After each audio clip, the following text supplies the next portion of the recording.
Hey, good evening, everybody, and welcome to Pop Go the Writers.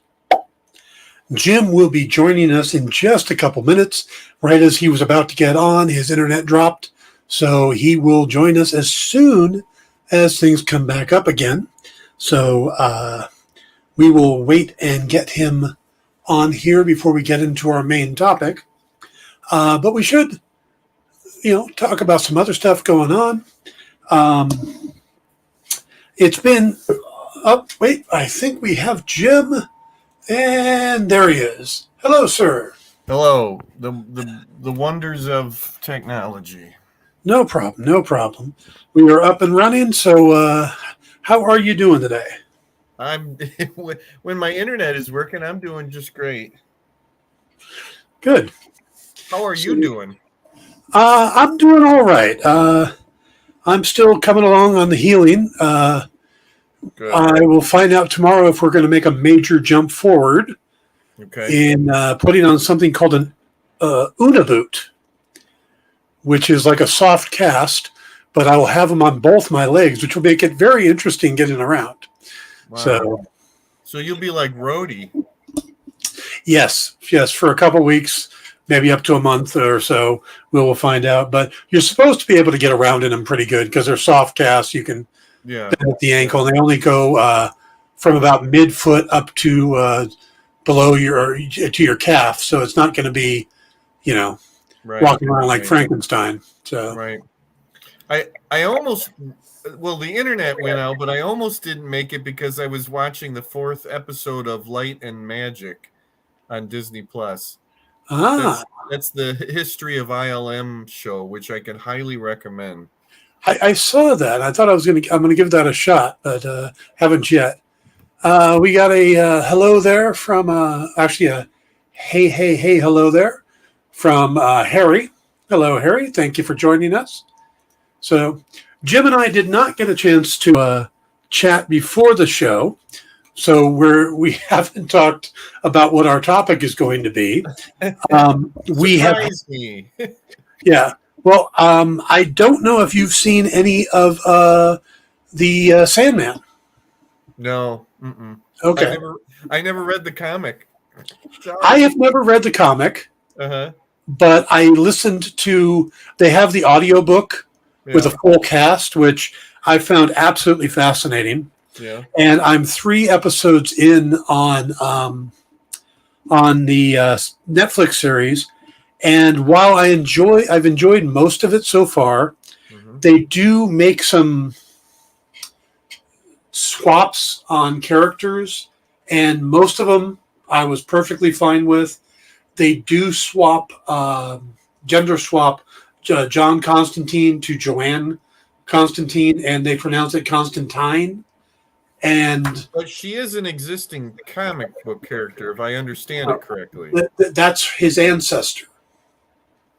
Okay. They have Joanne Constantine in the role that John Constantine plays in the comic. Gotcha. Okay. So yeah, because they can't use John Constantine, right? I don't know. They used Cain and Abel, so I'm not sure what they can and can't use. But isn't John Constantine in something else right now, or am I wrong about that? He was in Legends of Tomorrow, but he's off of that now. Okay, but the rights may still be mixed up with that. That's what I'm thinking. Well, he also just popped up in the newest episode of Harley Quinn on the animated series. Okay, so, see, I bet you that's what it is. It's because of rights. Yeah. Well, I know that's usually what these things are for, because otherwise there'd be no reason to, to not use him. I just had a hard time with that, and it may be because I like the character so much that and Jenna Coleman playing Joanna Constantine just doesn't really feel right for me. Constantine is pretty much an a-hole, and Jenna Coleman doesn't come across that way to me at all. So I do know that I have a couple of friends who watched it, and they said that there was some episode that they reached that at least one of them started crying, that it was so perfect and beautiful. Yeah, a lot of people are just absolutely loving this series. I remember listening to the audiobook and going through the first, what the equivalent of 5 episodes would have been, and really getting into it. Its dream is going out after his tools, the things that he uses to control the dreams. Mm-hmm. And then we get to this scene in a 24-hour diner with this guy who's basically a serial killer. And it is one of the most disturbing, uncomfortable things I've ever listened to. I had a real hard time with it. The only thing I have ever could equate that to was a Criminal Macabre novel by Steve Niles, where they go into detail about somebody peeling back Cal McDonald's skin while he was awake. And it really bothered me. So I've been a little hesitant to get too far into the series. I'm going to try to watch a couple more episodes. I talked about it on Thursday on my Dan Wickline show. I'm going to talk about it again on Tuesday, the next 3 episodes. But I know that that's pretty much episode 6. So I'm a little hesitant because, as you can tell, I do have a limit on horror. It's what kept me from watching the Doctor Strange thing, was constantly seeing the Illuminati scene on, and having watched it now, and we can talk about that finally. But having watched it, it's still a disturbing scene to me. So let's see. I think is there an episode about death coming? I mean, death with a capital D. Yeah, there's an episode where that's what they were talking about. What the episode that most really likely hit them. Yeah, it's a pretty amazing. I remember listening to it, and it's a pretty amazing sequence where Dream just kind of walks around with Death as she does her job, and sees how she cares for the people, even though she's taking them. It's a really well-written scene, and with Neil Gaiman kind of helming the project, I can't see it being done poorly. Right. This is definitely Death is probably one of the most popular characters to come out of that whole series. Absolutely, yeah. Yeah, and even I know that. Yeah, and I think this particular story, this is where we first meet her, and I think this is what did it. Okay.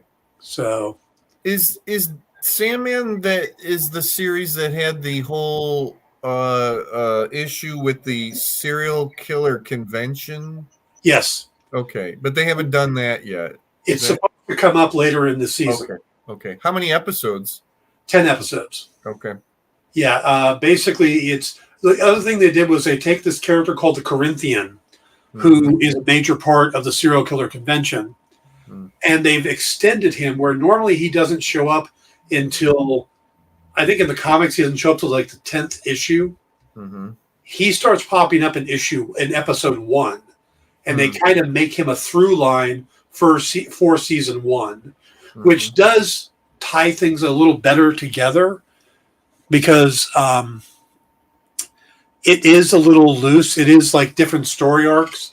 We start with, you get the focus on him being captured by Roderick Burgess. And then once he gets free, then we got the whole thing about him getting his tools back and rebuilding the Dreamland, and then going out and collecting the dreams and nightmares that escaped. Okay. So it's like 3 story arcs, and they're going to cover all those in the first season, but they're using the Corinthian to kind of tie them all together. Did they ever have Dream meet Wesley Dodds, the Golden Age Sandman superhero? There is a tie to Dodds in the story. I don't know if they're going to do that in the TV series. Because I hear there's some other characters that pop up too. Like there's no Martian Manhunter appearance, but he appears in the comics. So they do kind of detach it from the DC universe as best they can. Yeah. So, let's see. Harry says they should do, I assume he means Death, the High Cost of Streaming. Sort of an Oh, okay. Debt, the high cost of streaming, sort of. Okay. I See, get it. I get it. That's cool. That's a good idea. And he also mentions that they were talking about doing Justice League Dark, but I think that got shelved when Guillermo del Toro stepped away from the project. That was kind of his thing that he was doing. So there's still, it's DC is totally up in the air right now. Yes, They're it still is. figuring out what they're doing. There was a rumor this week that they're looking at Greg Berlanti to possibly come on board as their version of Kevin Feige. But the word is that Berlanti probably wouldn't be interested because he's got all his TV shows and he kind of likes working in the TV world. You know, he had all the Arrowverse shows. He had his other series that he did as well. Also, you know, I don't think anybody forgets that Greg Berlanti was the producer and one of the writers on the Green Lantern movie.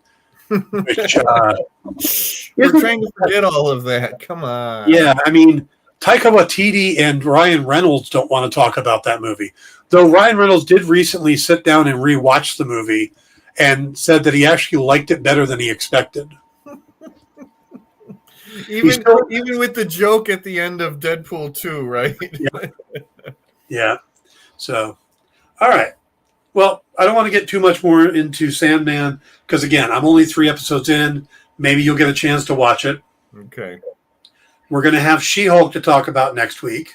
Absolutely. Yeah, on Thursday, not on Wednesday. Yeah, it's going to air on Thursday, so make sure you keep an eye on that. And part of the reason why that was, what I'm hearing is because Andor is going to be starting up, and that's going to be on Wednesdays, and they've realized with Kenobi and Miss Marvel that dropping them on the same night is not the best idea. Okay. So, yeah. By the way, speaking of Kenobi, I guess Ewan McGregor is at a convention this weekend, and I'm seeing people post the photos they take with them. And he's got a great sense of humor because he's willing to do a lot of these shots, and a lot of these guys are. I've only done those kind of things twice. I took a picture with John Barrowman, and I took a picture with James Marsters. And Marsters was because I wanted to meet him because I had written a TV script that he performed in, and I never met him. So I just wanted to introduce myself. Sure. That was awesome. Bet. But Barrowman is just so much fun.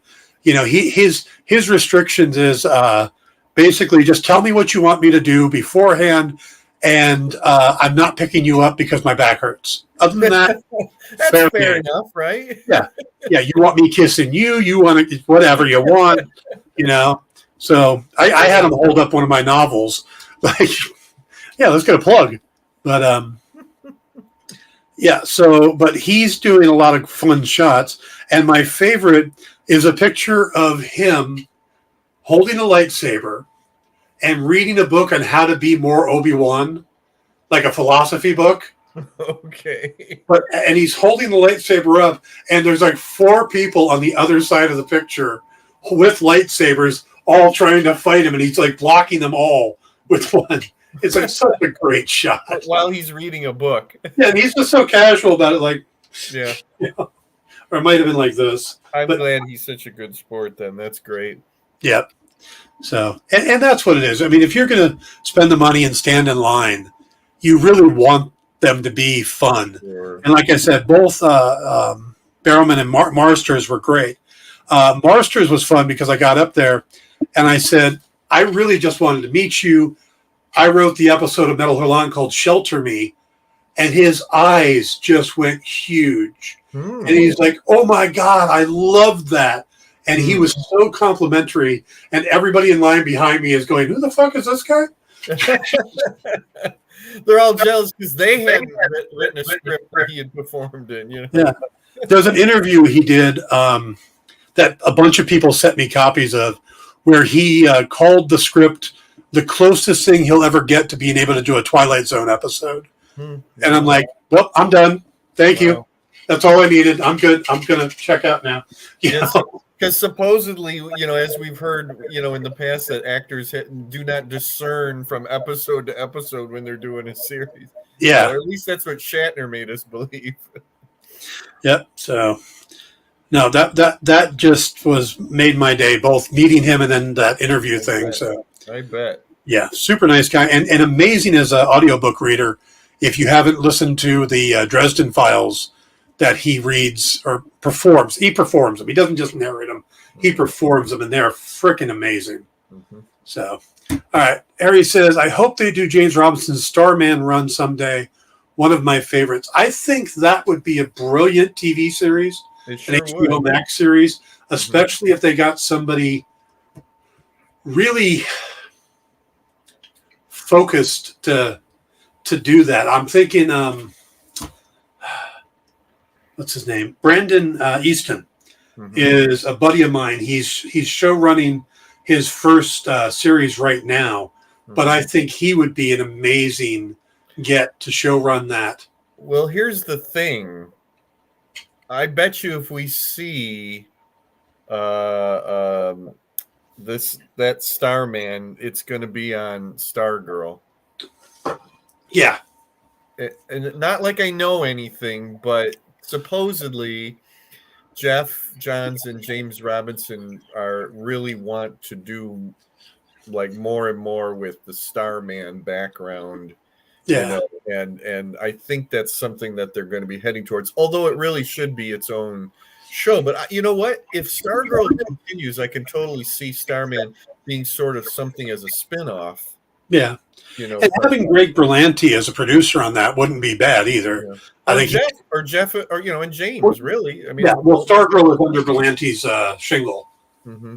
Yes. So, yeah, definitely. I think it'll happen. I mean, I think there's a good possibility of that happening as long as Stargirl continues. Well, it really comes down to what Warner Brothers Discovery is going to do. That's where the problem is right now. Is they don't seem to have a clear-cut direction yet. Yeah. Every time we keep hearing all these different things, this is going to get canceled. No, that's going to be okay. This is going to get canceled. No, they're going to cancel Blue Beetle. No, Blue Beetle's going to go to the theaters. Back and forth, and I think it's probably going to be a while. I'm thinking before we get some nice big formal announcement or presentation, or I mean, I'd like to think that something could be said at maybe like New York Comic Con, but I don't think this year we're going to really hear much more of anything, and that it's going to be a while because they have to get the person and they have to work this 10-year plan out. Yep. It's a shame because they lose ground every minute that ticks by. Yep. And now there's word that they may postpone both Shazam, Fury of the Gods, and Aquaman quite a bit, from what I'm hearing. So if those get postponed, not Black Adam. I mean, that's a done deal. That's Black Adam is still supposed to be out in October. Yeah, last I heard. So, but that's going to really hurt them to postpone those two movies. Hey, no new news on Flash, right? The last I heard is that they're kind of in a 3-option waiting period. Okay. So they're not locking it in on when it's going to come out. Okay. Right now it's supposed to be early summer of next year. Okay. But again, that's another one that's possibly going to get bumped. Now, I haven't checked the internet because my internet was down, but what is the latest Ezra Miller crime, or that he's accused of? He broke into a house. Yeah. Okay. But nothing since then? Oh, okay. No, it's been a few days. He's been quiet. I was just thinking it's minute by minute these days. Yeah, basically the 3 things that they're looking at is A, he is supposed to be back home now. Oh. And if he's, his mother starts helping him, he gets help. And, a couple months down the line, he comes out, does like an interview saying, apologizing, kind of, this is the help I'm getting. I'm trying to make a thing. Then they'll do that. They'll have him help promote the movie, and they'll put it out. He's not in custody? No. Wow. The second option for them is He doesn't get help. Mm-hmm. They promote the movie without him, Mm-hmm. and they put it out. If he at least quiets down, it's not constantly Ezra Miller did this, Ezra Miller did that. Yeah, right. The third option is he keeps acting the fool, and they just shelve the movie. Oh, That is one of the options they're supposed to be considering, because there's only so much you can do. It's not a movie they can reshoot. They've already spent between $200 and $300 million on it. And if it just keeps getting this way, that he's constantly going to be this negative influence, they're going to have to walk away from it. wow. Or they sell 1 million more tickets from the curiosity seekers, right? Yeah. Who say, I don't know this Ezra Miller, but I got to see this movie because he sounds like a real, goofball or something. If I was the new Kevin Feige at DC, I would look at the film, see if it's really as good as the test audience are saying. Yeah. If it is, then I would reshoot the ending so that I would use the movie to set up the new DCEU going forward, or DC films, DCF, whatever you want to call it. Mm-hmm. I would introduce the new Flash at the end of the movie. I would swap him out. Suddenly we have this whole new universe, and we have a new guy in the costume. Yeah. I wouldn't announce who the new guy is, but I would announce that the new guy is going to appear. Yeah. And that I would also sneak in who the new, and that's where you find out who the Batman's going to be, who Superman's going to be. You will find out at the end of the movie. Love it. Love it. That's what I would do. Yeah. Now, if I watch the movie and it's garbage, then I would come out and say, Ezra Miller has just gone so far off the edge. We do not feel it's proper to put out this movie, and we are going to shelve it. Yeah, yeah. I mean, especially if all the accusations about whatever the thing is about the grooming and all of that turns out to be true. That's going to be a tough one because, whole groups are just going to, just dogpile on them if that movie's coming out. Yeah. Wow.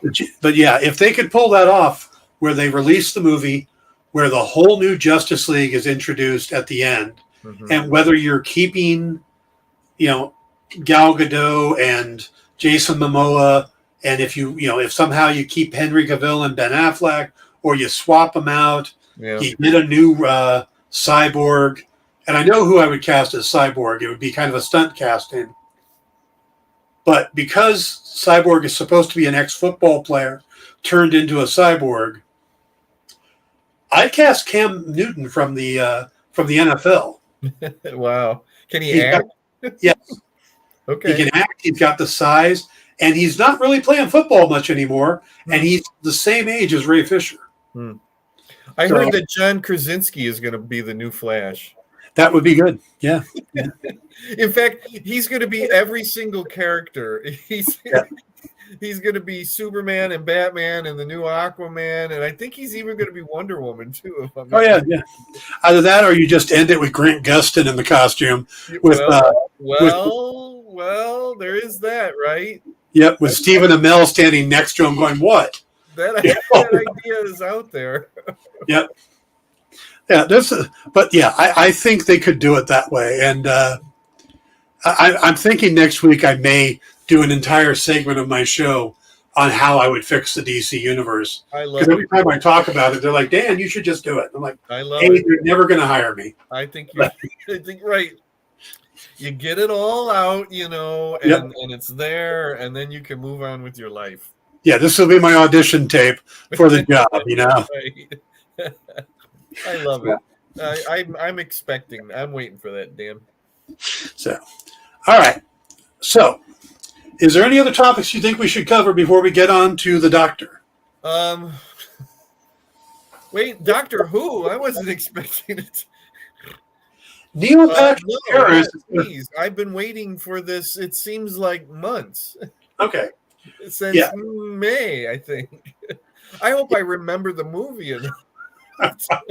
I've For seen it twice. I've seen it those of twice. you who are wondering, why are we talking about a movie that is now 5 months old?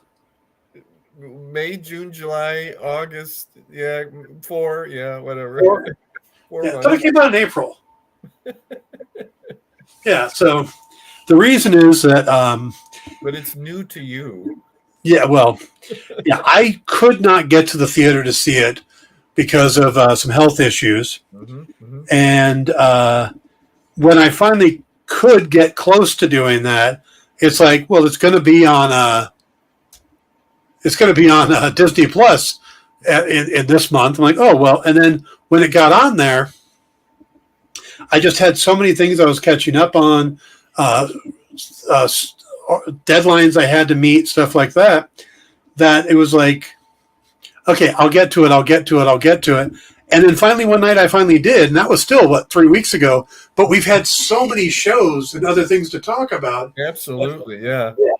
So it's like, okay, we're I mean, other than the new I Am Groot episodes, this is pretty much what we've got to talk about this week. So, I have not watched I Am Groot yet. I'm going to. I swear I'm going to. I will give you the one key is that unless they fixed it, when they first put them up there, every episode was separate. So it wasn't like you watched one and then it went into the next one, the next one. You had to look at each one individually. So okay. I'm hoping they fixed that. But that's yeah, odd. I watched them the day after they were posted, and it's like I had to find all 5 of them. They're cute. There's some fun Easter eggs. It is Vin Diesel doing the voice. There is another Guardian that shows up in it, and it's that person. So, okay. Yep. All righty. By the way, folks, if you are watching, please hit the like and subscribe buttons and all those things because those help us a lot. And buy my books. And buy his books, buy my books. Look us up on Amazon. You'll find we actually have written a lot of stuff. Indeed. There's a reason it's called Popco the Writers. Yeah, right. Yeah. We're not just, guys that get on the internet and talk about things. It's not Pop Goes the Geeks or anything like that at all. Yeah. It's Pop Goes the Writers. Yep. Okay. Okay. Doctor Strange. Doctor Strange and the Multiverse of Madness. Overall, I liked it a lot. Good. There was one scene early on that made me go, oh, damn, that looks awesome. And that's at the wedding when the monster first attacks and he's up on the balcony and he just does a little flip. He pulls out his handkerchief and spins it around him and he leaps off the thing and he's his cloak. And I'm like, oh, damn, that was cool. Yeah. That might be the best transition I've seen. That's about as superhero-ish, as Doctor Strange has ever been. Yeah. That's a wonderful scene. I love that one too. Yeah, Cumberbatch just nailed that. I mean, that should be his. That should be his moment. Now, that said, did you feel that then overall throughout the whole movie, he was kind of inconsistent with his characterization? I felt like he was going back and forth between when he was flippant, he was like super flippant. Yeah. Or like almost, like street level, stuff. And then he'd get more formal. And there were moments where, and the one thing that really bugged me is that he didn't know the word Illuminati, which seemed really strange to me. Yeah. Pardon the pun. But anyways, I really enjoyed the movie too. Yeah, I didn't catch that he didn't know the word Illuminati, but yeah, he goes. They said the Illuminati. He goes, Illuma what? Like he didn't know the word Illuminati. Well, yeah, but what the Illuminati? I mean, is that like an actual dictionary word? Yes. Okay, I was not aware. I've always come across it as it being a group of. No, it existed long before. Yeah, and the Illuminati has always been like the rumored group that controls the real world, for that matter. It's been there. There a long time ago, there was actually I think it was a card game, if I'm not mistaken. But no, that word has been around for a while. There is, and especially somebody like Doctor Strange, who has studied mystic texts and all kinds of secret, this and that he would know that word. I mean, he could have said the Illuminati, meaning like, I don't know who that is necessarily, but that in that scene, he acts like he doesn't know the word at all, which that just struck me as wrong. But that's a minor thing in Yeah. the whole movie. He does seem to be wanting to play the smartass in that scene. Because next thing, when they introduce Reed Richards to the Fantastic Four, he's like, "Didn't you guys chart in the '60s?" Uh-oh. It's a hint. It's a big hint right there. That's an Easter egg. Whoa. Yep. Hey, what did you think of America Chavez? I liked her overall. Mm-hmm. I thought the fact that it really just came down to her having self-confidence. Mm-hmm.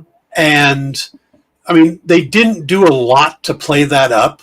Mm-hmm. So when it finally just came down to, you can do this, you always taken us to the right place, blah, blah, blah, at the end, it seemed a little out of the blue. Okay. I think they could have set that up a little better. Mm-hmm. But overall, I thought she did a good job. Actress, you mean? Yeah. I'm not that familiar with the character. Okay. Because I'll be honest that I haven't read as much Marvel in the last decade. Yeah. As, basically from the 70s on, I read everything into the 90s. Yeah. But then it's more sporadic after that.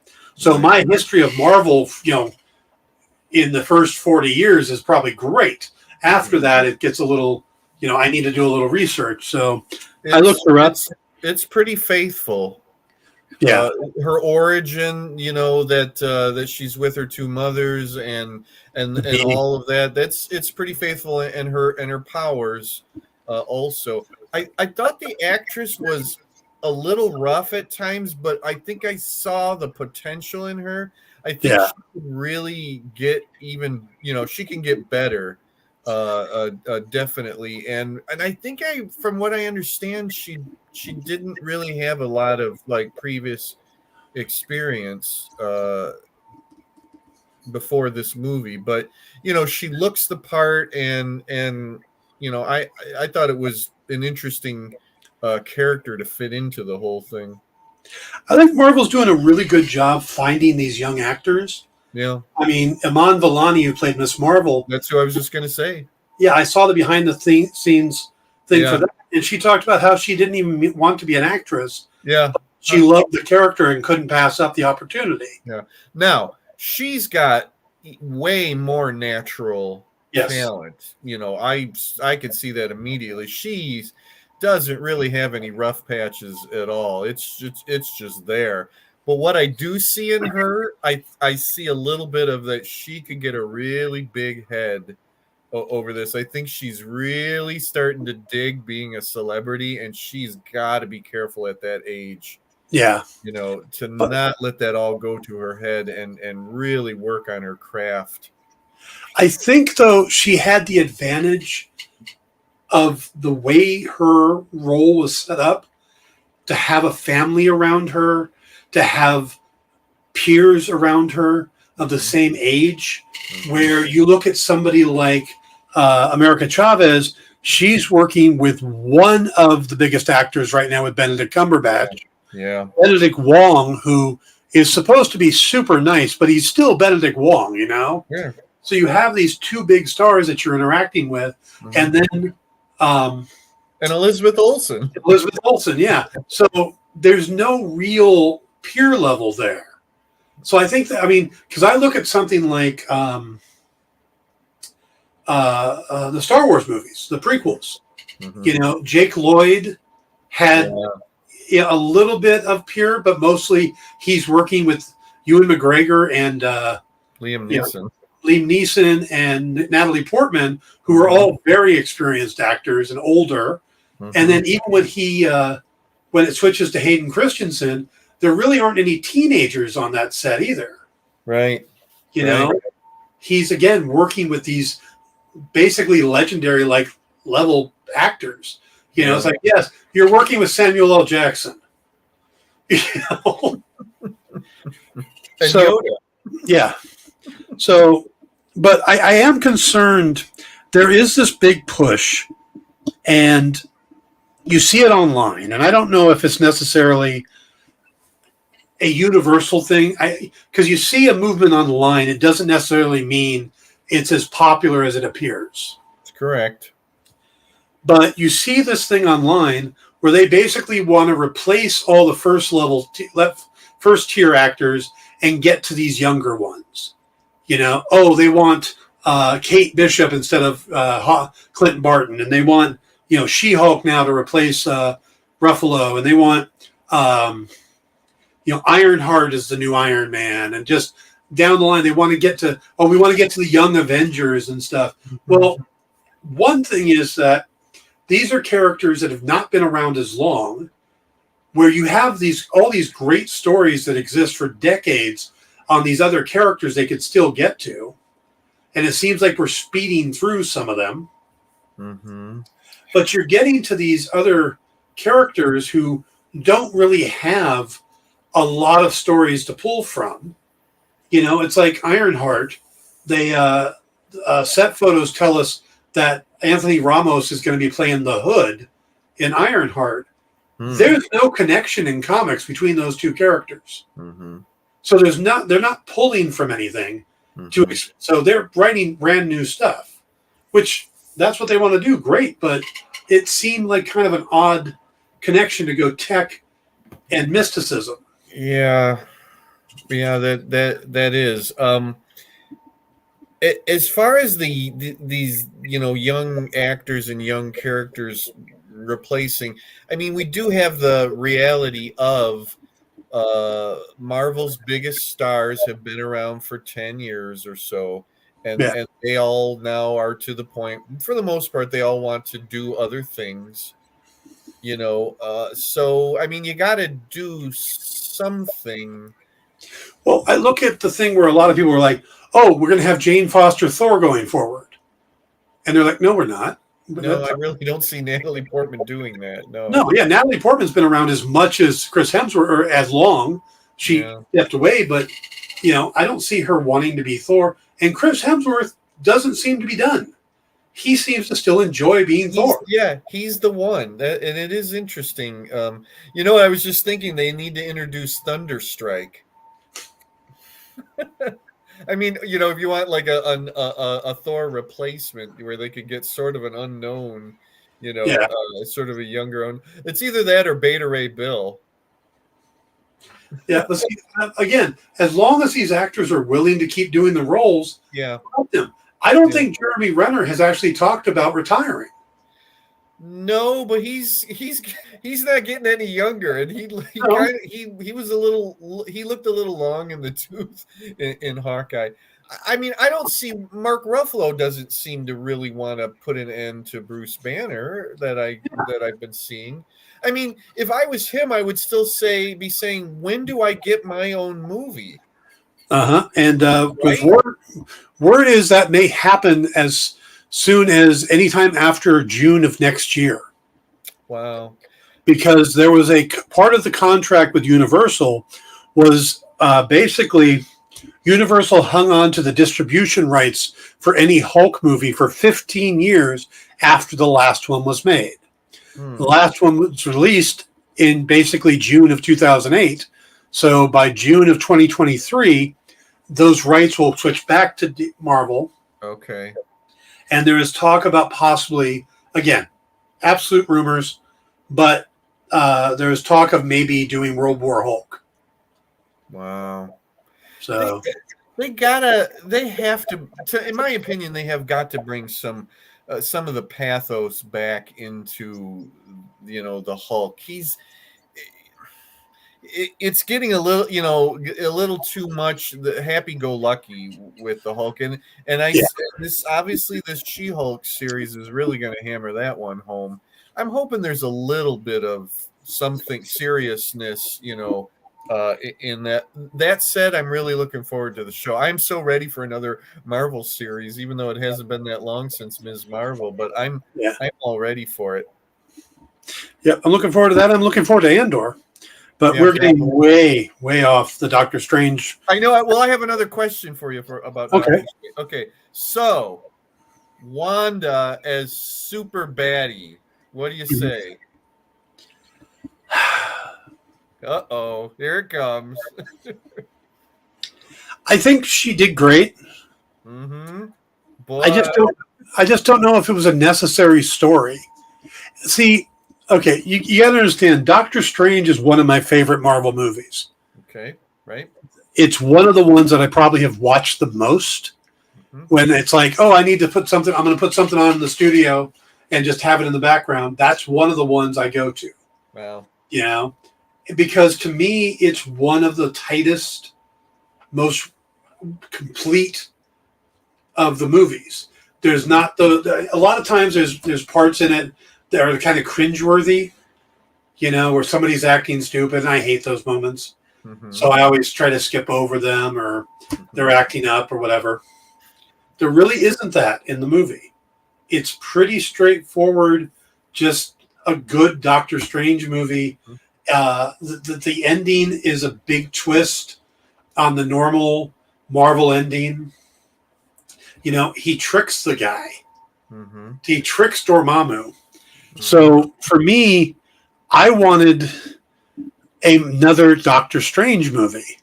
Mm. I wanted to expand on the character, show more character growth, to get more into his pantheon of villains and stuff like that. Mm-hmm.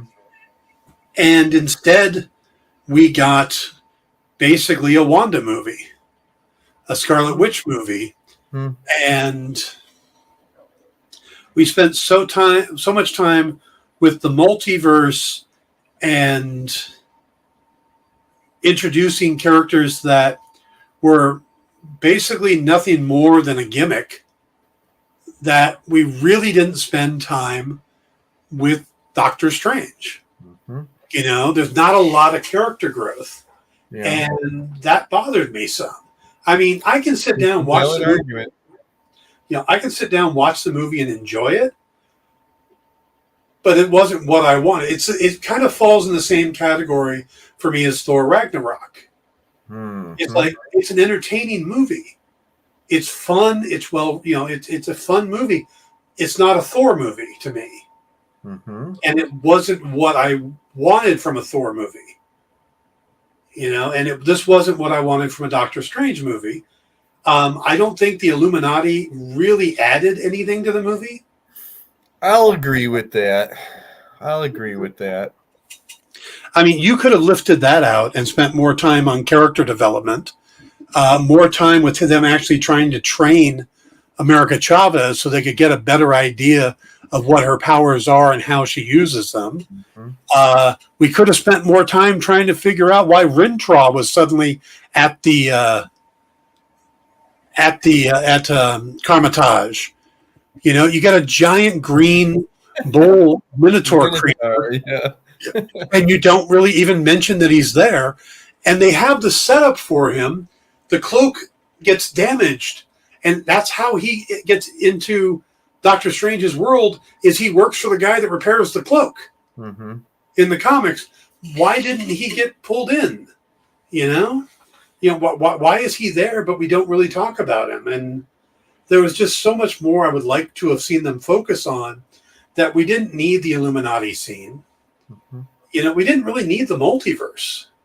So you looked at it as a setup movie, like it was because the first Doctor Strange movie was pretty much a thing of its own. It was self-encapsulated or whatever, but this was something that they looked at as a major piece in the multiverse puzzle of films, and that it was Doctor Strange who had to carry it. What did you think of the return of Christine, or who isn't necessarily Christine, but it addresses at least the whole Christine relationship with Steven? I thought it was fine. I thought it does close the door on that relationship, which they're starting to open the one with Clea at the end. So I get the need for that, but yeah. To me, the big movement with the character of Steven is now knowing the lengths that he will go to accomplish, what that he'll basically like do evil to accomplish good, and he's going to be paying a price, obviously. Now, I mean, that was my takeaway from it. I think that I love stuff with the MCU connections that I didn't see it as you do, and I like Doctor Strange a lot. It's not one of my most favorite of the MCU movies, but I think I just want so much more MCU stuff, and to see more characters from the comic books make the leap to screen, and that's how I looked at it. But yeah, taking a step back, and the Illuminati thing was not necessary. I get it. It's a totally valid point. See, I look at it this way. The first Iron Man movie was an Iron Man movie. Yep. The second Iron Man movie was still an Iron Man movie. Mm-hmm. And the third. Yeah. Thor got 2 movies and then went a completely weird direction. Captain America got 2 Captain America movies and then an Avengers Light movie. Mm-hmm. Well, and as we're getting later in the phases, now people are getting origin movies and then team up movies. Yeah. I'm going to guess it's because they're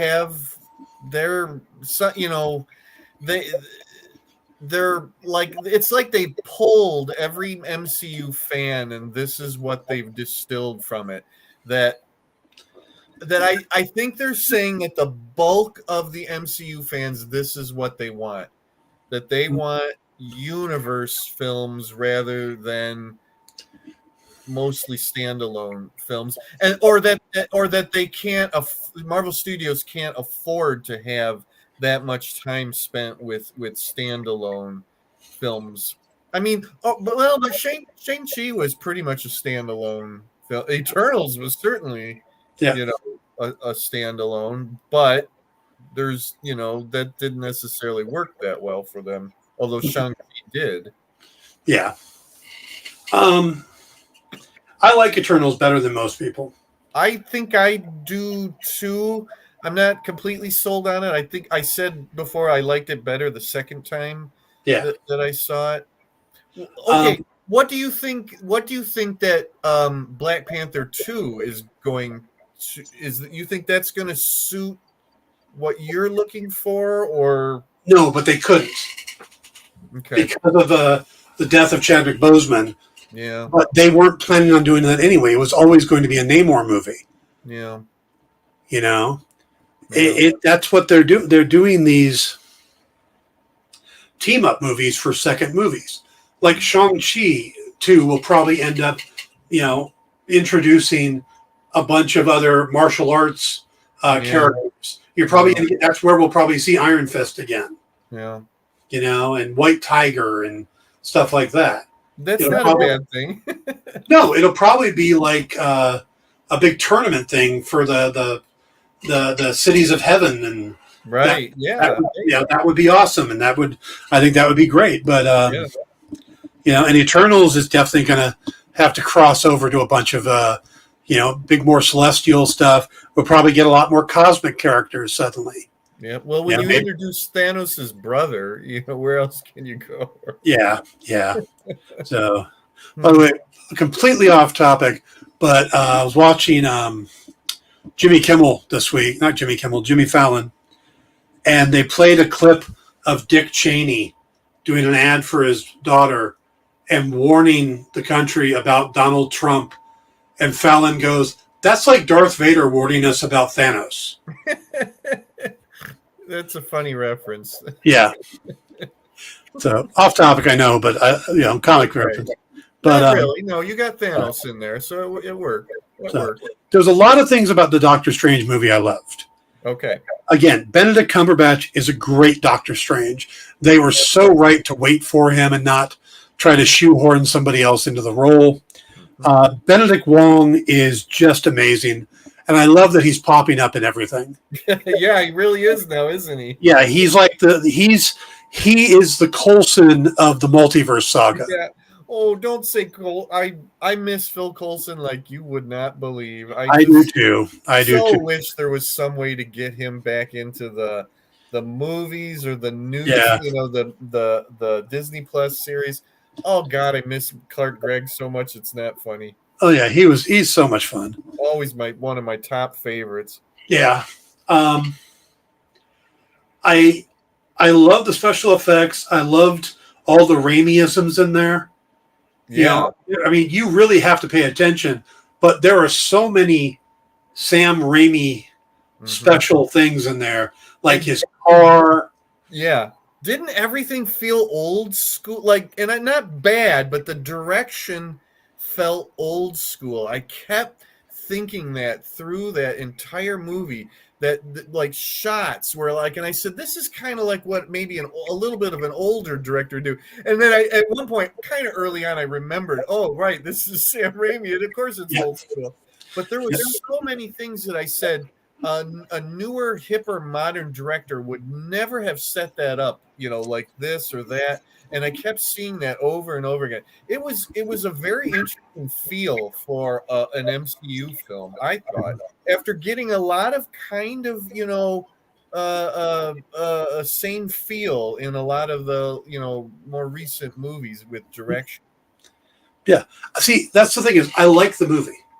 Mm-hmm. I think it was well done, well acted. Mm-hmm. There are little things here and there. I think it felt a little rushed.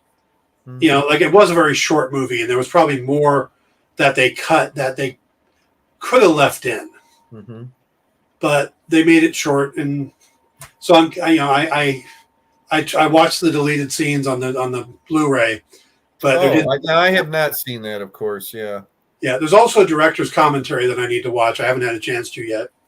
But and as far as just real quick about Wanda, I have a very good friend who's a huge fan of the Scarlet Witch in the comics and the Scarlet Witch in the movies, up to this movie, and then she was kind of unhappy. And to me, it all makes sense because this is the arc that she followed in the comics. And I said to my friend, you got to just hang on. There's going to be a redemption coming. It comes back around. And I said, whether that's WandaVision season 2 or she gets what she really deserves, which is her own feature film, Scarlet Witch, the movie. I said, you just got to kind of hang on. This is the Avengers disassembled, House of M, part of it. She comes back, and I was okay with it because I think Elizabeth Olsen does a great job no matter what she's doing at all. Oh yeah, and we still got the White Vision out there somewhere. Yeah, totally. Probably Thunderbolts, but let's see. Henry says, I just want to ramp up in-house animation series production that stay loyal to the source material, waiting for X-Men 97. I do like how they keep throwing that little stinger in from the music of X-Men 97 to just go, hey, this is a mutant. Yeah. I'm very happy for X-Men fans. I'm not going to be that happy, but I'm very happy for X-Men fans. I hope you get everything that you wish for and hope for. Yeah, it probably won't be until 2025 we start seeing the X-Men. Yeah. Because of contracts. Yeah. Basically, all the Fox contracts carried through 2025. So they can either reuse the same actors or have to pay them. Yeah. So that's why that's why we haven't seen any X-Men announcements, and we probably won't see any until at least Phase 6. Good chance until after Phase 6. So it's okay. Yeah. But it's starting to trickle down to like video games and stuff like that. There is a video game I play on my phone called Marvel Strike Force. No, Marvel Future Revolution. And they do a lot of tie-ins to the movies. It's like, you get different costumes for characters, and you can get like Avengers Endgame outfit for Captain America, or Scarlet Witch just was added to the game, and you can get the outfit from WandaVision and or the Doctor Strange characters in there. You get zombie Doctor Strange as his costume. Well, they just announced the next character being added to the game, and it's limited how many characters are in there right now. But the next character is Wolverine. So, what does he look like, though? Don't know yet. They haven't. Oh, okay, I gotcha. Yeah, they haven't released it yet. He's coming up. They're doing the pre-teaser for him. We don't know who does the voice, right? No. It'll just be a voice actor. They won't, because they don't use it's not Chris Evans doing Captain America or, Right now you can play Iron Man, Captain America, Spider-Man, Star-Lord, Storm. So they did have an X-Men in there originally. I forgot. Storm, Captain Marvel, Black Widow, and then they added Magic and Scarlet Witch lately, which seemed too similar to me, but those are the two they added back to back. So the next one being added is Wolverine. Cool. Yep. And then you can have companion characters, and that's a bunch of, Eternals and Daredevil, and so. Daredevil, wow. Yeah, but it's a fun game. I saw that they finally have a shot of Daredevil for the She-Hulk stuff. Like, why they even screwed around with it that first time around and just not shown that it was Daredevil, Yeah, I saw that real quick that it's the yellow helmet. It looks like it's the same costume from the Netflix series. Yeah. Just part of it's painted yellow. It's like, okay. Yeah. There's going to be a joke going, why are you wearing yellow and red? It's yellow? Yeah, right. So, damn it, Foggy told me this was red spray paint. Damn you, Melvin Potter. So I'm wondering if we'll see Foggy. I don't know. I was thought of that earlier, and I looked up Eldon Henson to see what he's working on, and he's not working on anything. That's because he's been working on this. Yeah, I mean, maybe because he popped up on the new Mighty Ducks series on Disney, and that's it. The only other thing he hasn't done anything since Daredevil. So sounds like he's available. So, all right, I think we're going to wait. Can't wait. All right, time to wrap it up, sir. Okay. So, did you get all your questions answered of Doctor Strange? Let me see. You mentioned Clea, so that would have been the only thing. What did you think of the choice of actress? Oh, I love Charlize Theron, so she looked I'm good with that. She looked great in the part. She looked great, and I love when the casting age-wise are a match. Yeah. Yes. But here's the thing: it's like with that huge. That's a huge drop at the end of that. But how long do we have to wait until that plays out? Years? How quickly can we get rid of that third eye thing? Yeah, right. It's not bad. So, yeah, it's going to be years. I mean, it's going to be 2026, 2027. Yeah. And they're taking care of incursions now, right? So what will happen 3 years from now? Unless they play into some of these other movies. Yeah. That's the only thing I can think of. Yeah. I mean, maybe they'll be in Quantum Mania. Who knows? Yeah, could be. Yeah. Oh, funny. Harry laughed at Melvin and said, "Do you like gladiator movies?" See, now that's clever. That's very clever. Very clever. Yep. All right, guys. We're going to wrap it up here. We will be back next week to talk about She-Hulk. All right. Yes. So come back for that. And I will be on the Dan Wickline show this week talking about Sandman, Only Murders in the Building, and possibly what I would do to fix the DC films. Do it. All right, guys. Have a great week, and we will see you next week. Take care.